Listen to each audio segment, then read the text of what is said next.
Students, आज का topic है द्विघात समीकरण पर आधारित इबारती प्रश्न। इबारती प्रश्न में क्या होता है कि एक डिटेल दी गई होती है सम के अंदर, और उस डिटेल के अकॉर्डिंग हम लोगों को समीकरण बनानी होती है, द्विघात समीकरण। और जिस भी बीजीय व्यंजक के रूप में हम वो समीकरण बनाते हैं, उस बीजीय व्यंजक का मान हम लोगों को ज्ञात करना है। तो डियर स्टूडेंट्स, हमारा जो क्वेश्चन नंबर 1 है वो है एक संख्या और उसके व्युत्क्रम का योगफल 4 सही 1/4 है, संख्या ज्ञात करो। अब एक संख्या, बच्चों हमें संख्या ज्ञात नहीं है, तो माना संख्या बराबर x है। अगर हमें कोई चीज़ ज्ञात ना हो तो हम उसको क्या कर सकते हैं, मान सकते हैं। तो माना संख्या x है, x हमने इमेजिन कर लिया, या हम y मान सकते हैं या z भी माना जा सकता है। वो हमारी इच्छा के ऊपर डिपेंड है कि ये x है, y है या z हमने माना। तो माना संख्या x है।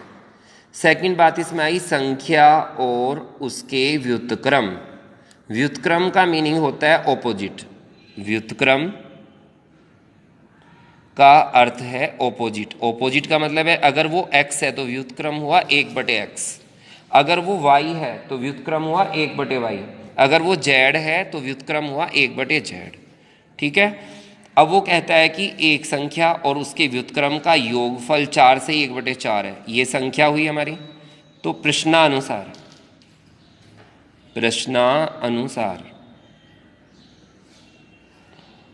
संख्या x प्लस 1/x, इन दोनों का जो योग है वो है 4/1/4।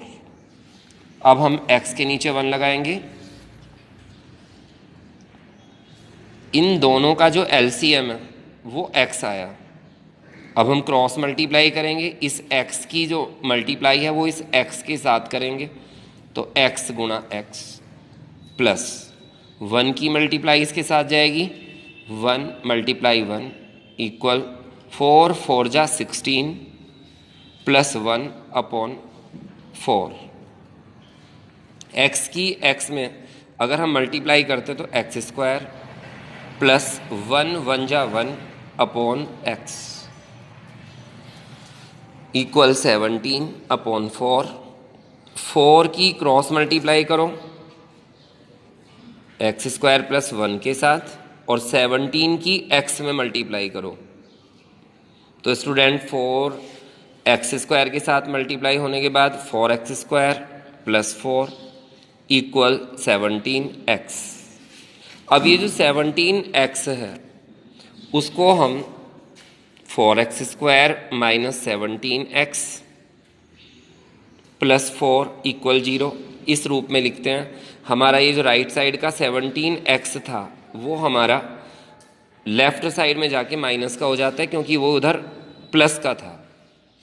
अब हमारी ये जो समीकरण है ये एक द्विघात समीकरण है। कौन सी समीकरण है? द्विघात समीकरण। कैसे पता लगा ये द्विघात समीकरण है?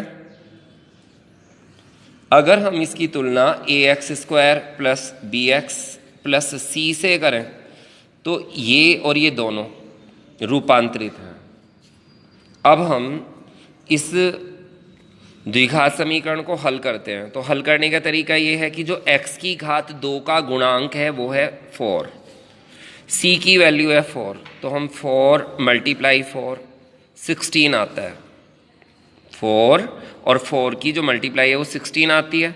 मिड में जो b का गुणांक है वो है -17, तो हम इसी से ही 17 कैसे लाएं? 16 1 जा 16 होता है, और 16 में अगर हम प्लस 1 करें तो हमारा 17 होता है। तो हम b का गुणांक ज्ञात करने के लिए b के -17 को 2 हिस्सों में बांटते हैं, 4x² minus x plus 4 equal 0, 4x² minus, अब इस x की मल्टीप्लाई अगर हम इसके साथ करें तो 16x, ये ब्रैकेट खुलेगा, यहाँ भी माइनस आएगा, 1x +4 इक्वल 0। अगर हम इन दोनों के अंदर कॉमन लेते हैं तो 4 की टेबल में 16 इंक्लूड है, 4 की टेबल में 16 आता है। ऐसे ही x और ये x है, तो 4x कॉमन लो तो यहाँ पर x बचेगा, क्योंकि 4x हम बाहर निकाल चुके, तो केवल एक x बचा। अब 4x से अगर हम 16x को डिवाइड करते हैं, भाग देते हैं, तो हमारा 4 आता है। माइनस का 1 कॉमन लो, यहाँ पे और कोई अदर नंबर कॉमन नहीं है, तो माइनस का 1 कॉमन लो और x -4 हमारा यहाँ बचता है।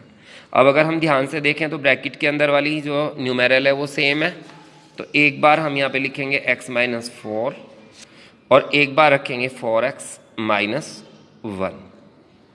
इसके बाद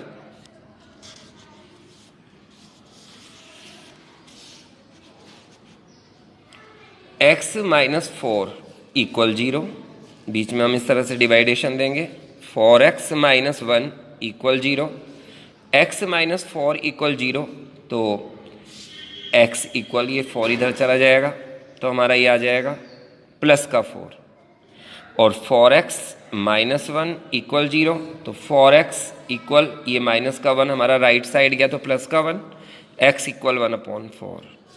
तो हमारी जो संख्या होगी